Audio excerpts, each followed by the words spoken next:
वफाकी हुकूमत ने 27वीं आईनी तरमीम के लिए जो कानूनी मसौदा तैयार किया है, इसमें सुप्रीम कोर्ट के आईनी बेंच की जगह 9 रुकनी आईनी अदालत कायम करने की तजवीज दी गई है।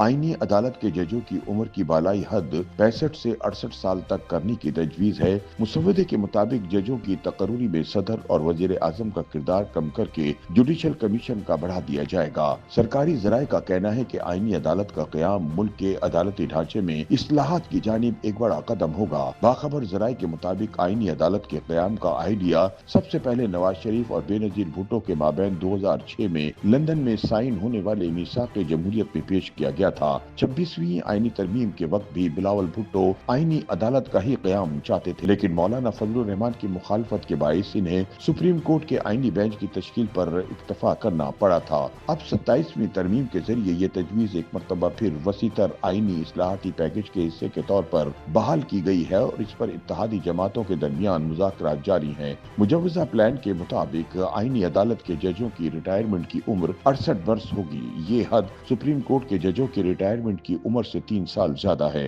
सुप्रीम कोर्ट के जजेस 65 वर्ष की उम्र को पहुंचकर रिटायर होते हैं। तो जाहिर की जा रही है कि जस्टिस अमीनुद्दीन खान आईनी अदालत के पहले चीफ जस्टिस होंगे। ये अदालत सुप्रीम कोर्ट में नहीं लगेगी। इसकी बजाय वक़्फ़ों के हवाले से 2 ऑप्शन पर बात हो रही है। एक तजवीज है कि आईनी अदालत इस्लामाबाद हाई कोर्ट की इमारत में होगी और ऐसा होने की सूरत में इस्लामाबाद हाई कोर्ट को अपनी पुरानी जगह यानी सेक्टर G9 में मुंतकिल किया जाएगा। दूसरे ऑप्शन के इम्कानात ज्यादा हैं, जिसके तहत आईनी अदालत फेडरल शरीयत कोर्ट की इमारत में कायम की जाएगी। इस सूरत हाल के पेश नजर वफाकी और सर्विस ट्रिब्यूनल को इसी इमारत की पहली मंजिल पर मुंतकिल किया जाएगा। जराये का कहना है कि आईनी अदालत के 7 जजों में से 5 को मौजूदा सुप्रीम कोर्ट बेंच से मुंतखब किया जाएगा। जस्टिस अमीनुद्दीन खान मुतवक्को तौर पर नई अदालत के सरबरा होंगे। मजीद ये के बाद हाई कोर्ट्स के जजेस खुसूसन बलूचिस्तान हाई कोर्ट और सिंध हाई कोर्ट से कोई भी नई अदालत में तकर्री के लिए जेर गौर लाया जा रहा है।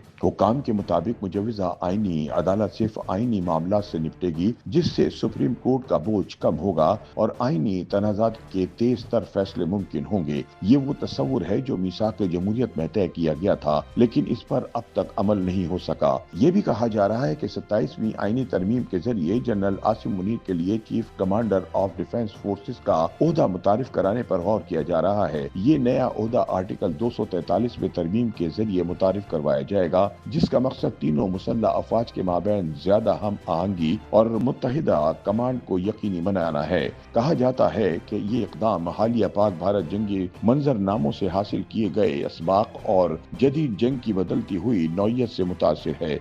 YouTube पर गूगली न्यूज देखने के लिए youtube.com की सर्च बार में गूगली न्यूज टीवी टाइप करें। गूगली न्यूज के पेज पर सुर्ख रंग के सब्सक्रिप्शन वाले बटन पर क्लिक करना ना भूलिए। YouTube पेज पर अपलोड होने वाली वीडियोस से बाखबर रहने के लिए बेल आइकन पर क्लिक कीजिए। आपको हर नई वीडियो के बारे में नोटिफिकेशन मौसूल हो जाएगा।